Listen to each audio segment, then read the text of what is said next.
What is going on, guys? JD from New York here. Thank you so much for tuning back into the channel.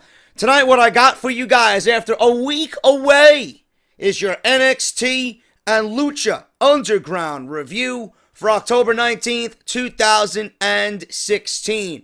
Before you guys start asking me, JD, where are you last week? What happened last week? Well, WWE 2K17 is what happened last week. Obviously, with the game coming out, and I had Wednesday off, I wanted to make sure that I was in there and playing it and setting it up for you guys, which I've been doing all week long with upload after upload after upload, man. Daily uploads of 2K17. So that's where I was last week, and I apologize for the week away. Now, we're going to start off with NXT tonight, and obviously Full Sail University in the house, ready for the continuation of the Dusty Rhodes Tag Team Classic. The quarterfinals are taking shape. We were going to see two matches tonight. The first one started the show off. Tag Team Classic, Rich Swann and No Way Jose going up against the premier athlete in Tony Nese and the dangerous Drew Gulak. So they went at it 10 minutes. Rich Swann and No Way Jose get the victory. They advance like I knew that they would. They now have a meeting with the Authors of Pain in the quarterfinals, and I don't think Rich Swann and No Way Jose are going to stand a chance at getting past the Authors of Pain, man. If there's one tag team in NXT right now that has been as dominant as anybody in the entirety of WWE, it is the Authors of Pain. They very well could go all the way to the finals. They very well could win this entire thing. So Rich Swann and No Way Jose obviously have their work cut out for them. They get on the microphone after the match, after beating Nese and Gulak, and they said that the Authors of Pain better not look past them, and they start dancing in front of the Full Sail crowd.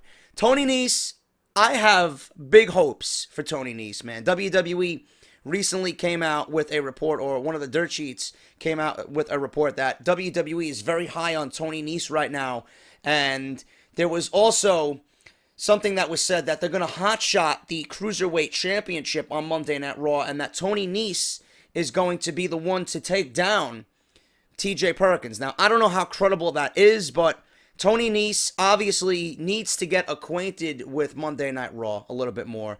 The audience for Monday Night Raw needs to know who Tony Nese is. I mean, the guy is great. The guy's fancy. The guy's fucking unbelievable in the ring.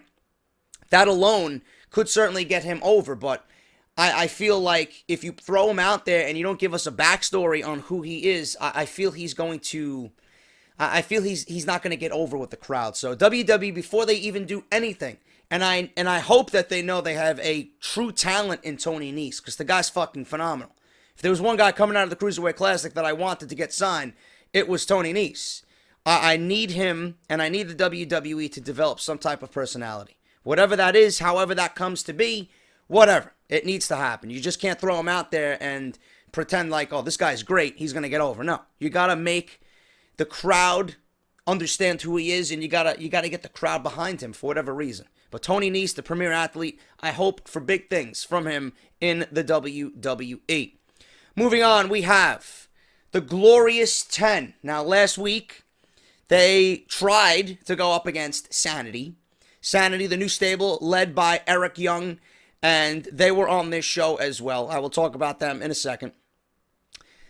Bobby Roode just left his partner high and dry. Ty Dillinger got his ass kicked by Sanity, and Sanity advanced last week on NXT. So now, thanks to Bobby Roode not getting in there and saving his partner and pretty much leaving his partner to be dissected and destroyed by Sanity, now these two are on a collision course for NXT TakeOver in Toronto. And it's two Canadians, Bobby Roode and Ty Dillinger, going one-on-one at NXT TakeOver Toronto. Should be an unbelievable spectacle with the rabid Toronto crowd. I can't wait to see it. Bobby Roode continues to impress. All I see is money. I look at the television and I look at Bobby Roode and all I see is dollar signs, man. I really do. This man's entrance is absolutely fucking breathtaking. I see NXT Championship gold around Bobby Roode's waist before the end of the year. That's how good this guy is. That's how good this guy is. He is so fucking over. that it's unreal. Bobby Roode, I can't wait to see what happens with him after NXT TakeOver Toronto. And Ty Dillinger, man, this is a great match for him. He's been on the up and up, and he definitely deserves someone to work with. Not sure if they're going to give Ty Dillinger the victory over Bobby Roode, being that Bobby Roode is so fucking white hot right now. But it's going to be interesting to see the dynamic between the two, and it's definitely going to be a spectacle at NXT TakeOver Toronto between the two Canadians.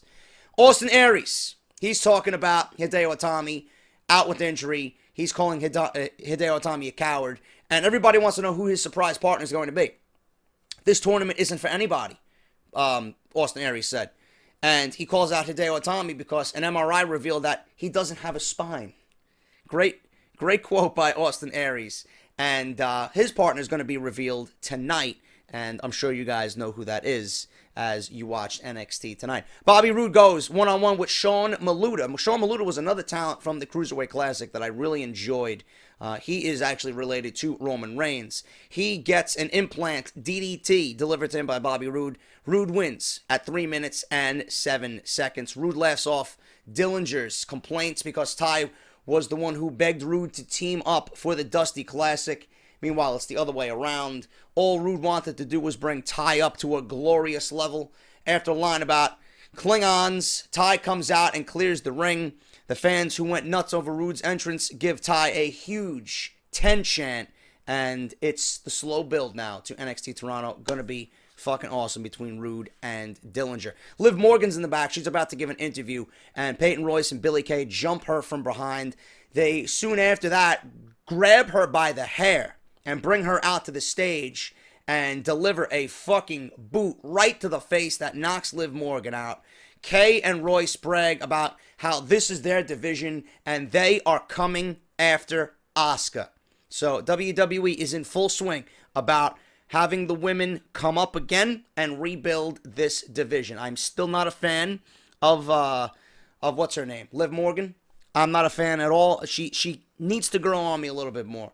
But Peyton Royce and Billie Kay, they're coming along. I'm liking the tandem. I'm liking the duo. They get along great. The two Aussie women are pretty much wrecking havoc over the women's division right now. Still, we haven't seen Ember Moon in a few weeks, even though we all know that after whatever happens with Asuka and Mickie James at NXT TakeOver, you know Ember Moon is going to be in line and should be built up to challenge Asuka next. Now, a lot of people are asking me, JD, what do you think of the Mickie James situation?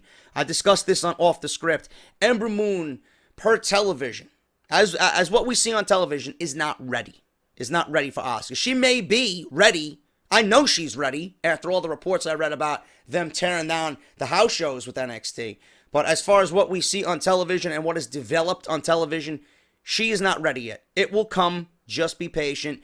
In fact, Peyton Royce or Billie Kay may actually get a title shot. One or the other, if not both. They may both get title shots before Ember Moon. I'm looking at Ember Moon for WrestleMania 33 weekend to take the title and dethrone Asuka as women's champion. Mark that down. It is going to happen one way or another. Dusty Rhodes Tag Team Classic continues. Austin Aries and Roderick Strong, Mr. Ring of Honor, makes his NXT debut against Tucker Knight and Otis Dazovic. I'm not sure if I pronounced his name correctly, but Tucker Knight really impressed me tonight. He really, really impressed me tonight, man. This man is huge, and he moves like a fucking freight train, man. He moves unbelievably swift for a man his size. And Roderick Strong obviously was the perfect partner for Austin Aries.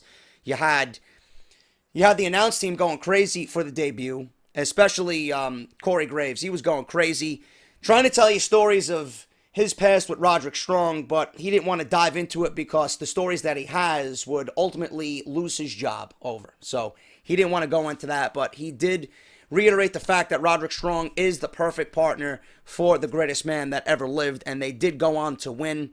6 minutes and 15 seconds. Sick kick to Tucker Knight, and Austin Aries and Roderick Strong now advance. They go on to fight TM 6-1 in the quarterfinals, which should be a fantastic match. Tucker Knight, very impressive. This team of Dozovic, or however you pronounce his name, and Tucker Knight, man, they were very impressive. And I certainly could see them again down the line as a formidable tag team, maybe with some type of matching attire, maybe with new theme music, maybe as part of a legit tag team. because these two worked very well together. For two men the size of both of these guys, they did phenomenal tonight, but ultimately fell to Austin Aries and Roderick Strong. There was a thing or a segment with Andrade Cien Almas, and I really didn't care about it. I mean, the guy turned heel, and I still don't care. And I don't think the fans are going to either. I mean, he proclaims that he attacked Alexander over a lack of respect. Now it's time to take the respect back for himself. Blah, blah, blah. I don't care. And I'm sure you guys don't care either. Nikki Cross, part of Sanity versus Danielle Camella. One thing about Sanity, they got a fantastic look, man. And a lot of people last week, I seen Twitter, they're ripping off DK, or it's something along the lines of what TNA did with DK. This is not DK, okay? This is something that WWE needed to do, and it's fantastic that they did it with the gimmick that they came up with two guys, okay? This is a gimmick and a situation that is going to take several members of this group who are relatively unknown and give them a gimmick that sticks and give them a gimmick that's out there in which they are going to get over with the NXT fans, that they are going to get over with the WWE universe. And a gimmick change is exactly what this group needed, man. Obviously, you know Eric Young. Nikki Cross, you didn't want to bring her in as just another woman on the women's roster in NXT. They gave everybody here this gimmick, and it's fucking great to see, man. It's great to see how something so great can get someone over. And the theme music to them, man, it's fucking phenomenal. I love their theme music. Instantly became one of my favorite themes in all of NXT. It's got that Mudvayne vibe to it. And if you guys know who Mudvayne is, I really suggest you go research their album LD50. It's that proggy math metal type vibe where it's just all over the place. It's that sluggish riff, that huge bass, and it's just awesome, man. You got the double bass with the drums, you got the fucking bass lines, and it's just hard hitting, and it sticks, and you know who's coming out when you hear the theme. And they got a great look, man. They really got a great look. Nikki Cross destroyed Danielle Camella tonight in 1 minute and 20 seconds with a fisherman's neck breaker. So there you got it. They're going to be built up, and they're going to be a force to be reckoned with in this Dusty Classic. And I'm liking where they're going, and I can't wait to see more of them, man. And this is a great introduction for Eric Young as well. You didn't want to bring Eric Young in as just another TNA guy or an ex-TNA guy. You already did that with Austin Aries. You already did that with Bobby Roode. You already did that with Samoa Joe. They've all honed their WWE craft. You know, you didn't want Eric Young to be lost in the shuffle. You didn't want him to come in there and be, you know, Eric Young that you've seen in TNA. Now he's got a reason to be there. Whatever his reason is, I'm interested. I'm invested. And they look great doing it. And I can't wait to see more from them. At the end of the show, you had Shinsuke Nakamura come out and pretty much simplistically say, you know, he confirms the rematch with Samoa Joe at NXT TakeOver Toronto. He's going to beat Joe with no mercy.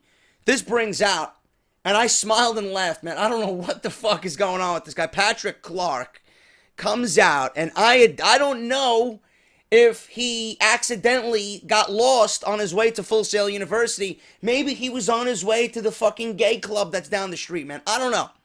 But this guy comes out flamboyant as ever, and he makes a fucking botch on the microphone that Nakamura and Samoa Joe are going to be taking place at NXT TakeOver for the first time ever.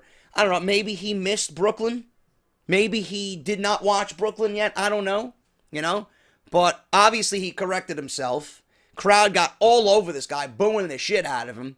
He wants a title shot for himself. Instead, he gets a fucking boot to the face and a Kinshasa, only to have Joe come out, and a huge stare down ensues. Joe stays on the ramp. He gets nowhere near Nakamura as officials were ready and waiting if something like this happened. They held Joe back, and Kinshasa to end the show on Patrick Clark. Fade to black. It goes off the air. Liking what NXT is doing right now. The Dusty Classic is bringing in talent to boost the show. And I'm liking what I'm seeing, man. NXT coming out of Brooklyn was starting off very, very slow. It's slowly picking up. And as we get to Toronto, I think things are going to be picking right back up where they left off. And NXT, I know it's been a little boring. It's been dull. It hasn't been the same. But what do you expect? You know, you people don't realize that they pulled Bayley. They pulled Balor. They pulled American Alpha. They pulled all these people that were such a huge part of what made NXT special. And when you pull names like that, especially Balor and Bayley, and you pull American Alpha, which arguably is the best tag team in WWE, you know, what can you do? What can you do, man? Obviously, any promotion, if you pull that type of talent from a promotion, obviously you're going to struggle. But this is what NXT is for, man. NXT is there to create talent, to build talent for Raw and Smackdown. And that's exactly what they're doing, and they're on the right page right now. Whoever wins the Tag Team Classic, the Dusty Tag Team Classic, is going to have a name for themselves. You know, they created Sanity. Sanity debuted. Bobby Roode continues to impress. Ty Dillinger continues to impress. The women's division is being brought up with Peyton Royce and Billie Kay and Liv Morgan. You know, they're building towards getting a new opponent towards Asuka. Things are coming into play. It's not gonna be an overnight thing. You got to be patient with things like this, especially when they pull talent. And things are coming along. And NXT is going to be just fine because with the list of names that are free agents in 2017, there's no doubt in my mind Triple H is going to replenish NXT and things are going to be exactly where they were before they promoted or demoted Balor and Bayley and American Alpha. So I would not worry about NXT all that much. Things will be okay. Very entertaining show tonight. Tag Team Classic continues next week. Ibushi's going to be on the show. We're going to continue Joe and Nakamura. And obviously the dissension now between Ty Dillinger and Bobby Roode. Can't complain, man. It was a very, very entertaining show. But I will say this, not more entertaining than what we've seen with Lucha Underground tonight, man. Let's talk about Lucha Underground on tonight's show. Lucha Underground tonight, guys. Unbelievable fucking show. Really. Season 3, episode number 7 in Season 3. The best episode so far that we've seen. In fact, this is, without question, the best wrestling show this week. And it had 2 of the best matches you're going to see this week on television. Per any promotion. This is an unbelievable show tonight. And I didn't want it to end tonight, man. Usually I don't because I'm enjoying it so much. But tonight I didn't want it to end. It was so fucking awesome. A lot of important stuff happened tonight. A lot of newsworthy notes here. And the last thing that we've seen, and I've been harping on this, I am very interested in seeing Johnny Mundo, get his title shot. I want to see him get his title shot against Matanza. I want to see the interaction there. You know, Dario Cueto is denying him left and right, and we're going to see Johnny Mundo tonight. He appeared on this show. He made a deal with Dario Cueto. You know, whether it's for the Gift of the Gods Championship with Sexy Star or a title shot with Matanza. You know, Dario has denied him in every opportunity. So we're going to see Johnny Mundo here with Dario, and something big happened between those two guys. We're going to talk about it. Also, you had Joey Ryan deliver a note to Killshot, and the note stated from an unknown individual, "You left me for dead." Those answers are going to be revealed tonight as well. Who is this man? So we're going to talk about that as well. The show opened up with Prince Puma. Prince Puma's in the main event tonight against Mil Muertes. Simple interaction between he and Vampiro. Vampiro offering help. Prince Puma doesn't want help. He says he'd rather die by the hands of Mil Muertes than have any help from Vampiro. I don't give a shit if Mil Muertes is beating me lifeless in front of you at your announce desk. Do not help me. And then Vampiro comes back and says, listen, brother. I don't want any problems. All I want to say is good luck, and I think tonight you will kill Mil Muertes in the temple. And then Prince Puma walks away, and Vampiro gives him this indifferent look. It was a very weird look, but whatever that means, I don't know. That's the main event tonight. Mil Muertes and Prince Puma, they're going to rekindle their rivalry, and it's going to be the main event of Lucha Underground. Now, the show opened up with Matanza and the Dial of Doom. Dario's Dial of Doom. My favorite part of the season so far. You guys know how I feel about it if you've been watching my reviews. It offers anybody on the Lucha Underground roster a chance to take down Matanza. Matanza looks like a beast because he's running through everybody.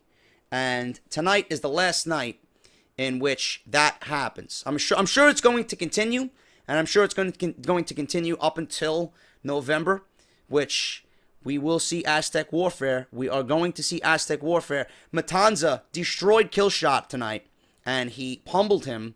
And after the match, we seen Dario come out and state that Aztec Warfare is coming back in 4 weeks. Aztec Warfare number 3.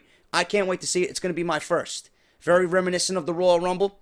And Matanza is going to be number 1 in this battle royal. In fact, he's not only going to be number 1, but he's putting the Lucha Underground Championship on the line in Aztec Warfare. If that is not enough for you, I don't know what to tell you, man. This is going to be, they are stacking the deck against Matanza. If he comes out of this remaining champion, who the fuck is going to stop this guy, man? He already looks unstoppable. He already looks like the fucking biggest beast in professional wrestling. Who is going to stop this guy? So Dario's like, listen, you know, I can't help that my brother's running through everybody. I can't help that he's fucking destroying everybody. You know, I want to make it difficult for him. And I thought this Dial of Doom was going to do just that. So he made the announcement that Aztec Warfare is coming back. Matanza's going to be number 1. He's going to defend the title, just like Roman Reigns did in the Royal Rumble. So I can't wait to see it. It's going to be my first, and I'm very, very, very excited for Aztec Warfare. As far as the match, it did land on Killshot. The Dial of Doom landed on Killshot. Match was very short, less than 5 minutes. But there was one situation in this match where fucking Killshot was in the hands of Matanza on the second turnbuckle. Matanza was perched in a sitting position on the top turnbuckle. He was on the second rope. And he was about to deliver a second rope tombstone. And I'm sitting there and I'm fucking looking at the television screen. My eyes wide open. I'm sitting up on my couch with my phone in my hand. And I'm thinking to myself, do it. Do it. Do it. I can't wait to see it. I wanted to see a tombstone off the second rope. Never happened. Killshot broke free. Flipped back into the ring. Super kick Matanza. And then he does a hangman's DDT off the rope. Off the second rope. And the crowd was going crazy. Striker was going crazy. Vampiro was going crazy. He goes to the top rope. Matanza moves out of the way. Spears him. And then delivers the Wrath of the Gods Power Slam. 1, 2, 3. Matanza wins. Retains the championship. In a valiant effort, Killshot falls to Matanza. Just like everybody else. And one thing here, after the match, you know, Matanza beat the shit out of Killshot, but this guy, this unknown man, comes into the ring, and we don't know who he is. Nobody knows who he is. Matt Striker and Vampiro repeatedly said, well, the doors are open, you know? And then this guy gets in the ring, and Killshot is feeling him as if he's looking at a mirage. He doesn't know what's going on. He hugs this individual who's got dog tags, just like Killshot, and he's hugging him, and this guy's got a fucking nasty look on his face. He pushes Killshot away, fucking kicks him in the face, delivers a fucking brain buster that levels Killshot useless and fucking motionless, and people are fucking booing him left and right. The whole fucking temple's booing this guy. He takes the dog tags off and drops them right on Killshot. We don't know who he is, but apparently you could have seen Killshot utter the words, "You left me for dead." Or this guy uttered the words, "You left me for dead." And that was the guy who handed Joey Ryan the note. And that Killshot read in the gym. We just don't know who he is. So that is another storyline going into the following weeks that we're going to see. Who is this man? Where did he come from? In what relationship does he know Killshot? So we have that to look forward to as well. But this guy destroyed Killshot after the match with Matanza. Aztec Warfare, getting back on Aztec Warfare, there was supposed to be a Trios Championship match. And Dario Cueto comes out and he mentions Aztec Warfare.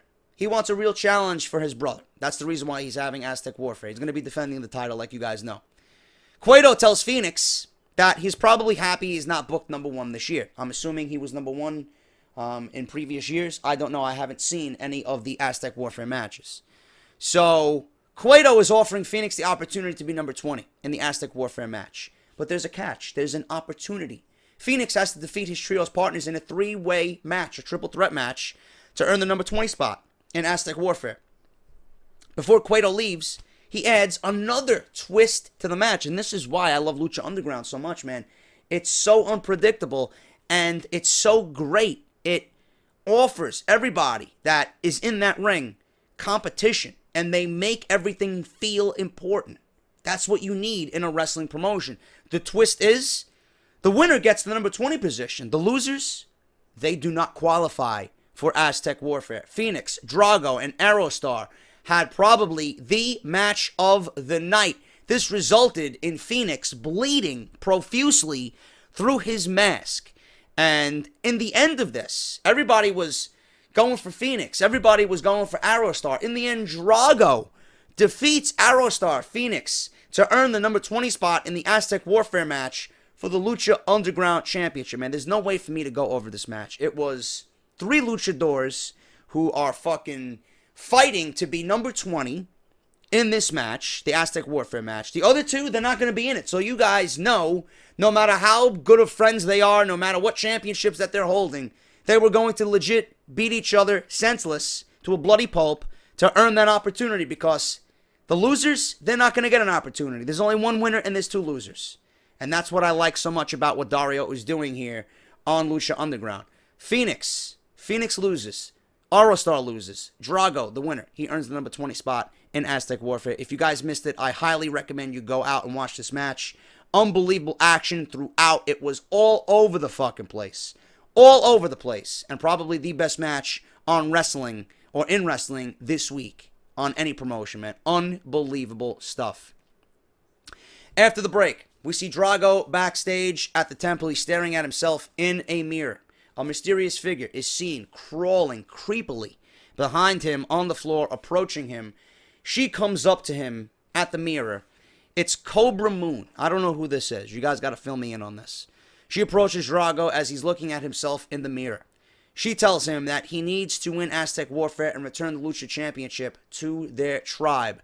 Drago says that he's no longer a part of their tribe and roars into the mirror, saying that he will never be a part of their tribe again.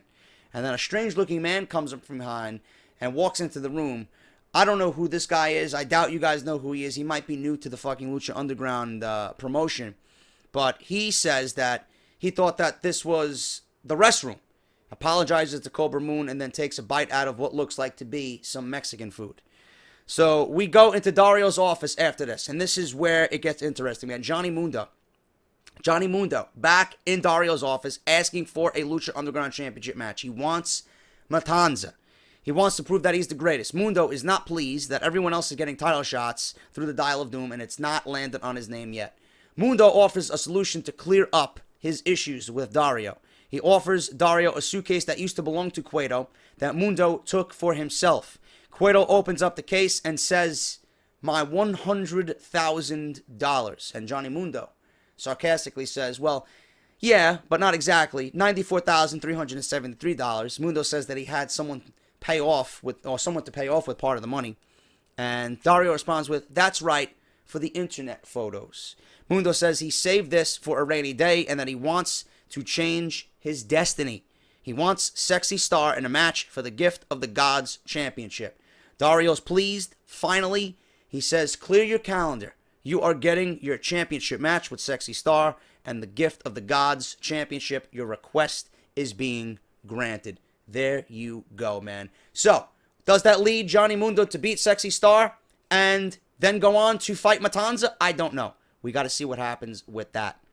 In the main event, Mil Muertes with Katrina versus Prince Puma. Unbelievable fucking match here. Prince Puma defeats Mil Muertes by pinfall.